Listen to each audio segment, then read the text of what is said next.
जिगर का टुकड़ा है, ये फातिमा मेरे जिगर का टुकड़ा है।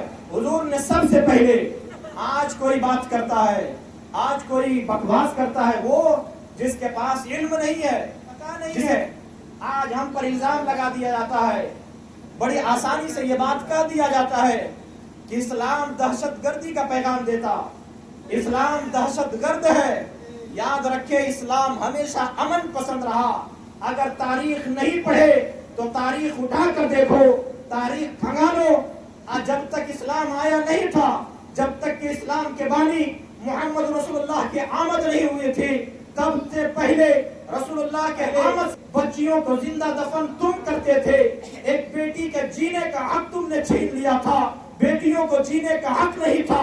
लेकिन जब वहां सल्लल्लाहु तआला अलैहि वसल्लम आए तो जमाने को पैगाम दिया, कहा कि वो भी तुम्हारी औलाद है, और जैसे तुम बेटे से मोहब्बत करते, उससे ज्यादा अपनी बेटियों से मोहब्बत करो।